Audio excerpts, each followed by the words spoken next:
Remember I said you have to be a principled person, right? You have to live a principled life. So that means there are certain things that you're expressing to her, right? And you're saying to her, listen, there's a few things that I need for you to pay attention to. And maybe you haven't had to pay attention to those things in whatever relationships you've had before, but it's important for me for you to pay attention to these things here. When we're having a conversation and you raise your voice like that, that's a problem to me, right? Because I don't want to be going back and forth to you. I want you to maintain the level of respect for me, and I'm going to maintain the level of respect for you. So I'm going to ask you, when you're talking to me or you get upset about something, don't raise your voice, because I think that's incredibly disrespectful. So say you guys with each other for 4 or 5 months and she raised her voice a few more times. You come back again. Now listen, baby, I already explained to you, that raising your voice is not going to get you anywhere with me. That's going to be a problem. And I'm asking you to check that. And say you do that several more times. And then you let her know, listen, now I've asked you plenty of times about this.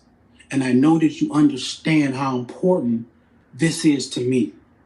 So I tell you what, since you couldn't care about me because I've come to you with this tone over and over again and explained to you that this is very problematic.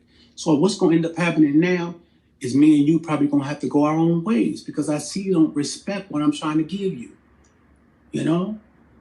And I got to let you understand how important what I'm saying to you is. And if I don't do nothing now, you putting me in the corner, then I'm just a mark or something. So you forcing me to make a move because I've already talked to you about this 5, 6 times. So now you forcing me to have to make a move. I don't want to, but because you are overlooking the things that I've tried to come talk to you about, you forcing me to make this move. Me and you ain't going to be able to be together. That's way more powerful than you just raising your voice, because that's letting this broad know how serious you are about your principles, so that when the next situation comes up, she ain't going to even want to entertain no arguing. That's why Dove don't argue with me, because that's how I am with her.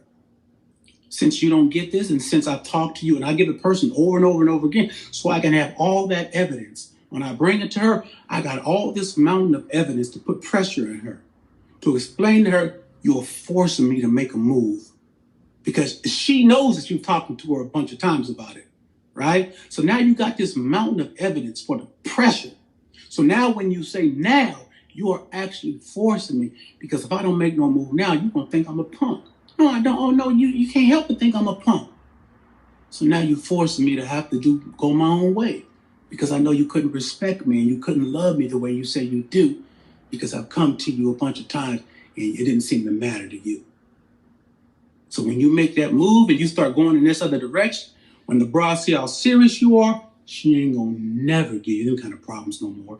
And then what you do, you squash arguing altogether, because you're resolved in what you said to her. You're actually willing to dissolve the relationship under principle, not on no anger shit, but under principle. You making a principle move, and you making it and you teaching the broad at the same time how important principle is.